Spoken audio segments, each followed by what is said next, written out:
샬롬 여러분 반갑습니다. 사부 젊은이 예배 오신 여러분을 진심으로 환영하고 축복합니다. 하나님께서 오늘 저와 여러분에게 큰 은혜 주실 줄로 믿습니다. 오늘 어제 어웨이크 찬양 집회로 또 한자리에 모여서 예배에 관한 말씀을 드리며 또 하나님께 영광의 예배를 올려드리며 그렇게 어제 하루를 보냈습니다. 어제의 감동, 어제 주신 은혜가 오늘 이어질 줄로 믿습니다. 오히려 더 넘쳐날 줄로 믿습니다. 여러분, 오늘 본문 말씀은 사실 우리가 읽기는 한 절만 읽었지만 65장 1절부터 5절까지 전체가 이렇게 한 문단으로 되어 있습니다. 사실 읽을 때에는 여러분 개인적으로 읽으실 때는 시편 65편 1절부터 5절까지를 같이 읽으시는 것이 좋은데 오늘 말씀은 특별히 4절 말씀에만 집중해서 함께 나누고자 합니다. 왜냐하면 이 한 절만 해도 오늘 우리에게 필요한 하나님의 음성이 한가득 담겨 있기 때문이죠. 무슨 말씀인가 여러분 궁금하지 않습니까? 하나님께서 오늘 저와 여러분에게 어떤 음성을 들려주실 것인가 궁금하지 않으십니까? 이제 말씀의 깊은 대로 한번 나아가 보도록 하겠습니다.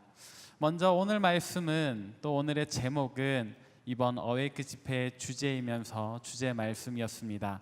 어제 어웨이크 집회의 주제는 우리 예수와 함께 살다입니다. 우리 예수와 함께 살다, 이 한 문장 안에 우리의 미래가 녹아들어 있습니다. 또 이 한 문장 안에 우리의 오늘이 녹아들어야 합니다. 근데 여기에서 말하는 우리는 어떤 존재들일까요? 저와 여러분들은 어떤 존재일까요? 오늘 본문에서는 우리를 무엇이라고 표현하는지 우리 시간에 자세히 살펴보고자 합니다. 우리 함께 오늘 본문 말씀의 앞부분을 한 목소리로 읽어보도록 하겠습니다. 시작. 주께서 택하시고 가까이 오게 하사 주의 뜰에 살게 하신 사람은 복이 있나이다. 아멘. 자, 여기 보면은 우리가 총 세 부분으로 우리에게 다가오는데 첫 번째는 주께서 택하시고 주님께서 택하신 사람들이라는 키워드가 있습니다. 저와 여러분들은 참으로 하나님께서 택하신 사람들인 줄 믿으시길 바랍니다. 여기서 택하다라는 단어의 의미는 좋아하다, 그래서 선택하다라는 거예요. 이게 그냥 어쩌다가 걸리는 것이 아니라 지나가다가 서로 모르는 사람이 그냥 잠깐 스쳐 지나가는 그런 장면을 말하는 것이 아닙니다. 택한다라고 하는 것은 하나님께서 우리를 향해서 분명히 어떤 감정을 가지고 계신데 그 감정은 호감, 그 이상의 것, 사랑하는 것, 그런 감정을 가지고 정확하게 쳐다보는 것을 이야기를 하는 거예요. 우리를 향해서 하나님께서 좋아하는 감정, 아니요, 사랑하는 마음을 가지고 우리를 정확하게 보고 있는 겁니다. 저는 눈이 좀 작습니다. 그래서 말씀을 전할 때 죄송합니다만 여러분들 한 사람 한 사람의 얼굴이 잘 보이지 않습니다. 또 제 쪽은 밝고 여러분 쪽은 조금 어둡기 때문에 또 제 시력이 좀 안 좋아서 죄송합니다만 저 뒤에 계신 분들은 특별히 그냥 형상으로만 보입니다. 근데 우리 하나님의 관점은 그렇지 않다라는 거예요. 하나님께서는 분명히 저와 달라서 만물을 꿰뚫어 보는 눈으로 우리 각 사람 한 명 한 명을 눈에 담아서 보고 계시는 거예요. 아무리 멀리 있는 것 같아도 우리 하나님의 관심은 우리 한 사람 한 사람에게 사랑하는 마음을 가지고 그 불꽃 같은 시선을 내리꽂으시면서 보고 계신다라는 거예요. 뒤에 분들 죄송합니다. 저는 여러분들을 보지 못합니다. 그러나 하나님께서는 여러분들이 아무리 뒤쪽에 앉아 계셔도 여러분들 꿰뚫어 보시는 줄 믿으시길 바랍니다. 그렇다고 해서 너무 뒤에만 앉지 마십시오. 불쌍한 저를 위해서 다음 주에 좀 가까이 앉아주시면 좋겠습니다. 근데 하나님께서 우리를 택하셨다라는 건 그런 거예요. 우리를 향해서 좋아하는 마음, 사랑하는 마음을 가지고 한 사람 한 사람 눈여겨보고 계신다. 그것이 바로 우리를 향한 하나님의 시선인데 과연 이것이 성경에서 어떻게 묘사가 되어 있는가 우리가 함께 찾아보고자 합니다. 우리 함께 창세기 1장 26절부터 27절 읽어보도록 하겠습니다. 창세기 1장 26절과 27절 한 목소리로 시작. 하나님이 이르시되 우리의 형상을 따라 우리의 모양대로 우리가 사람을 만들고 그들로 바다의 물고기와 하늘의 새와 가축과 온 땅과 땅에 기는 모든 것을 다스리게 하자 하시고, 하나님이 자기 형상 곧 하나님의 형상대로 사람을 창조하시되 남자와 여자를 창조하시고. 아멘. 이 구절은 우리가 잘 알고 있는 말씀이지요. 하나님께서 세상을 창조하실 때 다른 모든 것들은 말씀으로 창조하셨습니다. 그 창조의 목적과 이유를 성경은 딱히 설명하지 않습니다. 그러나 단 한 존재, 우리 사람을 지으실 때는 하나님께서 보다 구체적인 계획과 목적을 굳이 언급하시면서, 또 특별히 다른 모든 피조물들은 각기 모양대로 창조하시나 저와 여러분을 창조하실 때는 특별한, 이 세상에서 가장 특별한 자기의 형상을 따라 지었다라고 설명을 하고 있습니다. 그러니까 다시 말하면 하나님의 창조, 물론 그 모든 것이 하나님의 계획과 섭리 안에서 이루어지는 것이지만 보다 분명하게 저와 여러분들은 하나님이 특별하게 창조하셨다, 특별한 사랑을 가지고 창조하셨다라는 말씀이, 그 의미가 이 한 절에 담겨 있는 거죠. 그러니까 저와 여러분을 창조하실 때 우리 하나님께서는 대충 만드신 게 아니에요. 하나님께서 저의 눈을 작게 만드신 것도 놀라운 계획과 섭리가 있는 줄로 믿습니다. 여러분들 각자의 모습도, 여러분들의 각자의 인생도 여러분들 스스로가 어떻게 평가하시든지 하나님께서는 여러분들 특별한 목적과 이유와 형상을 가지고 지으셨다, 이 말이에요. 그렇기 때문에 우리는 참으로 하나님께서 택하신 백성들입니다.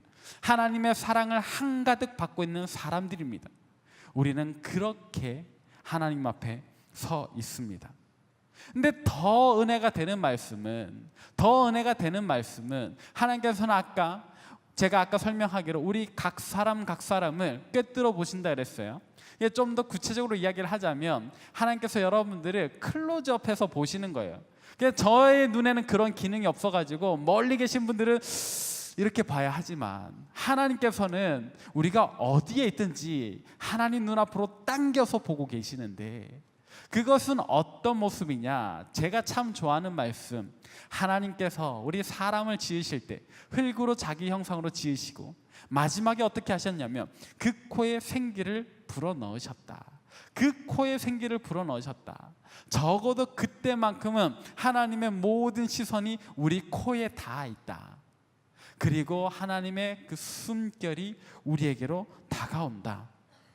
하나님의 손이 우리를 마주 잡고 계시는 거고, 하나님의 얼굴이 우리 얼굴에 맞닿아 있는 거고, 그렇게 하나님과 우리는 연결되는 거죠.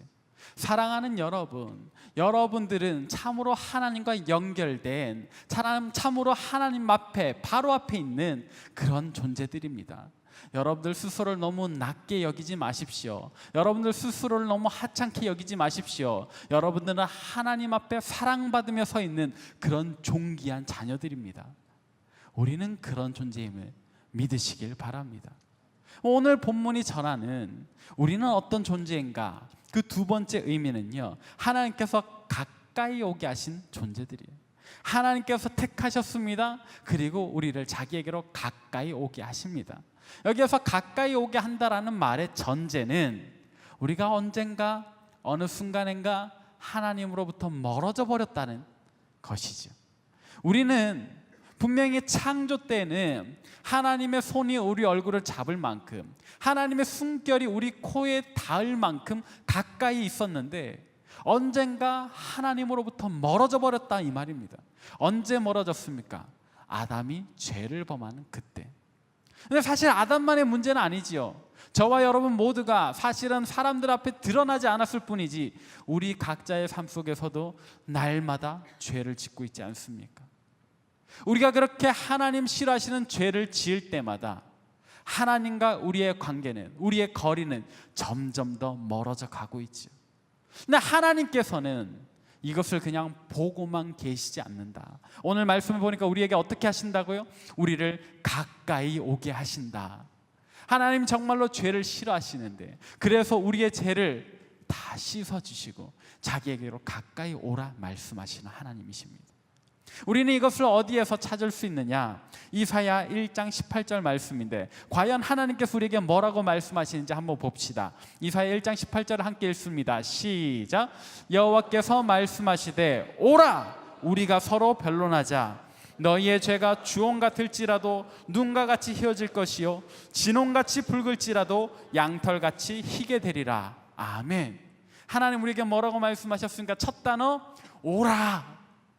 야 중녀가 너 멀리 있지 말고 내게로 가까이 와라. 이리 와라. 내 옆으로 와라. 내 품 안으로 와라. 우리 하나님께서는 우리에게 그렇게 말씀하십니다. 때로는 우리 스스로가 우리의 죄를 깨달아서 하나님 부끄럽습니다.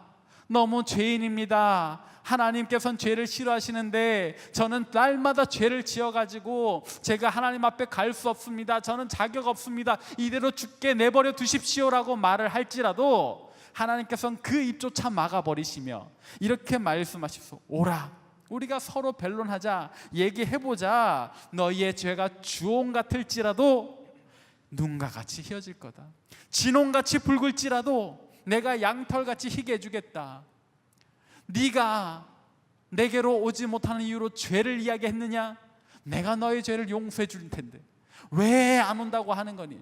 와라 라고 이야기를 하시. 우리 하나님께서 우리에게 말로만 하시는 하나님이 아니신 자신의 사랑하는 외아들을 우리를 위해서 내어주셨고 그 외아들이 기꺼이 자기 목숨을 십자가에 내어주심으로 참으로 우리를 하나님과 가깝게 만드셨죠. 예수 그리스도의 십자가가 하나님과 우리 사이의 다리가 되어 우리로 하여금 그 십자가를 통해서 하나님께 가까이 나아갈 수 있게 하지 않았습니까? 하나님께서 오라고 말씀하셨고 우리가 하나님께로 나아갈 수 있는 다리와 통로가 되는 예수 그리스도의 십자가가 놓였으니까 이제는 우리가 하나님으로부터 더 이상 도망갈 이유가 없고 더 이상 도망가서도 안 되고 우리의 발걸음은 죄를 향해서가 아니라 하나님을 향해서 돌이켜 그 십자가 위로 하나님을 향해 나아가야 합니다. 그것이 오늘 우리의 본질이요 오늘 말씀이 전하는 하나님의 음성입니다. 죄로부터 돌이키는 저와 여러분 되시길 바랍니다. 오라 말씀하시는 하나님께 나아가는 저와 여러분 되시길 바랍니다. 오라 말씀하시는 하나님께 힘써 달려가는 저와 여러분 되시기를 바랍니다. 이어서 본문 말씀이 전하는 우리는 어떤 존재인가요? 오늘 말씀의 세 번째는 주님의 뜰에 살게 된 존재들입니다. 우리는 하나님께서 택하셨고 하나님께서 가까이 오게 하시며 심지어 자신의 뜰에 살게 하신 그런 존재입니다. 여러분 여기에서 말하는 주님의 뜰은 성전에 있는 그 마당 같은 곳인데요. 사실 여러분 이 마당이라고 하는 이미지가 참 중요합니다. 여러분들은 글쎄 다들 귀하게 자라신 것 같아서 마당 있는 집에서 이렇게 살아보셨는지 잘 모르겠어요. 저는 저 어렸을 때 저희 할머니 집이 이렇게 좀 큰 마당이 있었습니다. 제가 한 초등학교 1학년 때까지 저희 할머니 마당에서 놀았던 기억이 많습니다. 그냥 뭐 대단한 마당 아닙니다. 정원이 아니고 그냥 흙 바닥이에요. 옆에 경운기 있고 저 마당 끝에는 항상 이렇게 강아지 2마리가 놀고 있는 이제 그런 흙바닥 있는 마당이었습니다. 근데 그 마당이라는 곳 자체가 주는 이미지가 너무 좋은 거예요. 왜냐하면은 뒤쪽으로는 집이 있죠, 마루가 있죠, 옆으로는 담이 울타리가 낮은 울타리가 쳐져 있어요. 강아지가 같이 뛰놀고 저와 같이 뛰어놀고 제 동생 또 사촌 누나들 같이 흙 장난하고 뭐 그러다가 흙을 퍼먹기도 하고 강아지가 와서 꼬리 흔들고 같이 놀기도 하고 술래잡기 하기도 하고 경운기에 올라탔다가 할머니한테 혼나기도 하고 그러다가 지칠 때쯤 되면 할머니가 꼭 고구마든지 감자든지 옥수수든지 쪄주시면 마루에 누워서 마당을 보며 그 시원한 바람을 온몸으로 느끼며 옥수수 먹다가 잠이 들기도 하고 방학 되면은 꼭 슬기로운 탐구 생활 숙제를 그 마루에서 해내고 그러다가 침 흘려서 책이 적기도 하고 제게 마당은 그런 공간입니다. 근데 성경이 말하는 오늘 본문이 전하는 마당도 그 뜰도 이런 개념이에요. 하나님의 백성들이 주님의 뜰로 나아갑니다.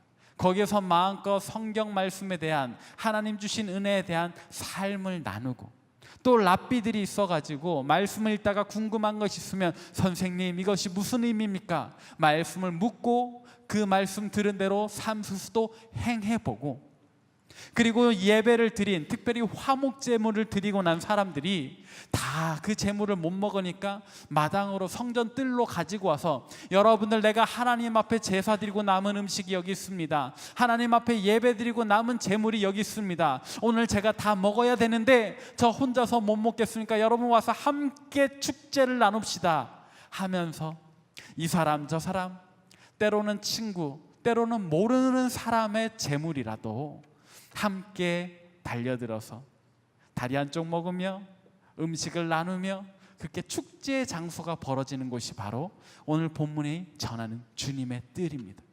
하나님께서 우리를 택하시고 가까이 오게 하사 그와 같은 축제의 자리, 주님의 집 마당에 살게 하신 존재, 그게 바로 저와 여러분의 존재. 여러분, 바꿔서 이야기하면 오늘 본문에 있는 이 주님의 뜰은 분명히 이 세상, 우리 삶의 자리의 어딘가인데, 그러면서도 역설적으로 하나님 나라의 기쁨을 누리게 하는 장소예요. 그렇다면 오늘 본문의 주님의 뜰과 같은 공간이 오늘 저와 여러분의 삶 속에서는 어디가 될까요? 바로 이곳.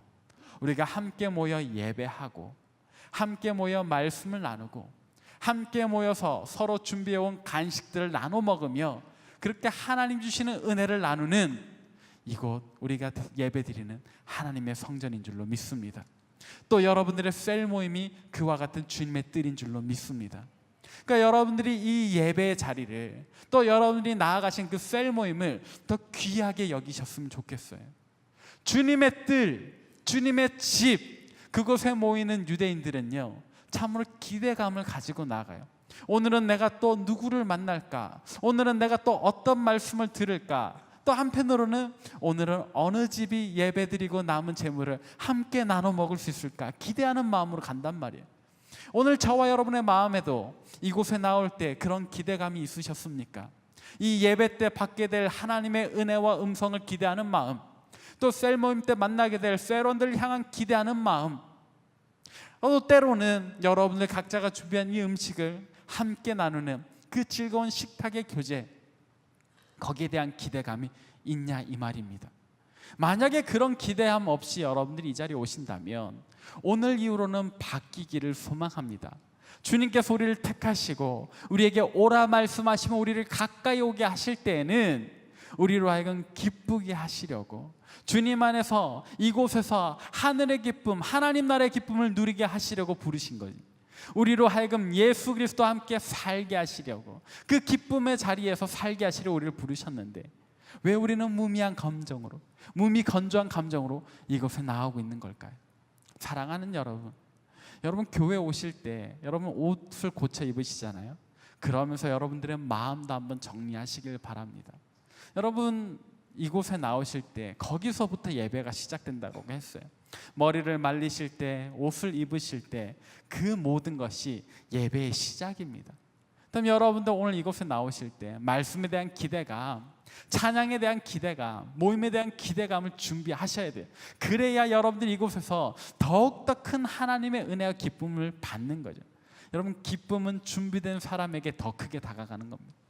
어쩌다가 다가온 사람은 누리게 되는 기쁨도 약해지는 거예요. 여러분들 어딘가 여행을 가시더라도 그 여행지에 대해서 적어도 먹을 거 볼 거는 준비해서 가시잖아요. 어디에 가서 무엇을 볼 건지, 어디에 가서 무엇을 먹을 건지, 그렇게 준비해서 갔을 때 아쉬움 없이 누릴 수 있지. 그냥 발 닿는 대로 가서 혹은 손길 닿는 대로 보고 오면 물론 그것도 좋겠지만 나중에 누군가가 너 거기 가봤어? 나 가봤어. 너 그거 봤어? 못 봤는데 하는 아쉬움은 없어야지. 여러분, 예배도 마찬가지입니다. 주님의 집에, 주님의 뜰에 나오실 때도 마찬가지예요. 여러분들이 얼마나 기대하느냐에 따라서 하나님 예비해 주신 기쁨이 여러분들의 입에, 여러분들의 영혼에 풍성하게 채워질 수도 있고, 여러분들이 가지고 간 주머니가 너무 작아서 요만큼만 가지고 돌아갈 수도 있다 이거죠. 여러분, 우리는 주님께서 기쁨 가운데 살게 하시려, 자기 뜰에 살게 하시려 택하시고 가까이 오게 하신 하나님의 백성들입니다. 그러니까 우리는 그 목적에 맞게 우리 마음도 정리해서 참으로 하나님 앞에 기대함을 가지고 나아와야 하지 않겠습니까? 그래서 오늘 말씀이 어제 신영석 교수님의 말씀과 이어지는 지점, 우리가 그것을 또 찾아야 하는데, 그것은 무엇이냐? 이 모든 기쁨을 누릴 수 있는 것, 하나님의 택하심을 우리가 확인하고 하나님께서 가까이 오게 하심을 확인하고, 또 우리가 정말로 주님의 뜰에 머물러 있는가, 살 수 있는가, 살고 있는가를 확인하는 그 장소는 어디다? 바로 이거 예배하는 곳이다. 우리가 예배를 통해서 우리의 정체성, 오늘 말씀이 전하는 우리의 존재 가치, 하나님 택하셨다, 가까이 오게 하셨다, 자기 뜰에 살게 하셨다는 것을 확인하는 것이 바로 이 예배라는 말입니다. 여러분, 이 예배에 성공해야 우리 인생의 성공이다라는 말을 심상치 않게 들으시잖아요. 종종 들으시잖아요. 근데 그 말은 참으로 진리거든요. 왜냐하면 이 예배야말로 하나님과 우리가 만나게 되는 신비의 영역에 속해 있기 때문이죠. 하나님 우리를 택하셨다 그랬어요. 우리를 부르셨어요. 우리를 부르신 하나님께서 여기 안 나오실까요? 여기 임재하시죠. 그러면 하나님이 계십니다. 우리가 나왔습니다. 같은 시간 같은 공간 안에 있으니까 하나님과 우리는 비로소 접점을 만나게 되는, 이 예배에서 우리 육신의 눈에는 보이지 않지만 우리 영혼의 눈이 느낄 수 있는 하나님의 존재가, 하나님의 임재하심을 오늘 우리는 느끼고 있는가, 누리고 있는가, 이것이 중요하다는 거죠. 사랑하는 여러분, 어느새 계절이 바뀌고 2018년이 시작한 지 절반이 지나가다 보니까 여러분들의 몸도 마음도 많이 지쳐가는 것 같습니다. 그러나 여러분, 일어나셔야 합니다. 깨어나셔야 합니다. 어웨이크 하셔야 합니다. 예배에 대해서 우리의 가치를 다시금 세우고, 우리가 어떤 존재인가, 나는 참으로 하나님께서 택하신 자요, 나는 참으로 예수 그리스도의 십자가를 통해서 하나님 앞에 나아가야 하는 자요, 주님의 뜰에서 머물러 살자, 나는 그렇게 하나님의 사랑을 입은 자, 나는 그렇게 하나님을 사랑하며 살아가야 하는 자라는 그 예배자의 의식을 회복해서 우리가 다시 뜨거워지기를 바랍니다. 이따가 보고 영상을 보겠지만 2018년 첫 번째 아웃리치를 벌써 다녀왔고 잘 다녀왔습니다. 올여름 뜨겁기를 기대합니다. 근데 여러분, 우리의 마음이 먼저 뜨거워야지요. 우리의 믿음이 먼저 뜨거워져야 되지요. 올해 몽골로, 마카오로, 또 여기저기로, 또 우리 교회, 청년교회가 하는 행사가 아니더라도 여러분 각자의 삶 속에서 많은 계획들이 있으시지요. 근데 이 모든 것들이 그냥 정신없이 맹하게 흘러갈 것인가, 아니면 주님 안에서 우리를 아름답게 창조하신 그 목적에 맞게 힘있게 나아갈 것인가는 오늘 우리가 깨어나는가 못 깨어나는가에 달려있다, 이 말입니다. 깨어나시길 바랍니다. 일어나시길 바랍니다. 그래서 참으로 예수와 함께 살아가는 저와 여러분 되시길 바랍니다. 주님을 통하여 우리는 하나님과 가까이 나아가게 되고, 주님을 통해서 우리의 예배가 참으로 하나님과 하나 되는 아름답고 복된 시간 될 터인데, 이 예배에 성공하는 저와 여러분 되시길 바랍니다.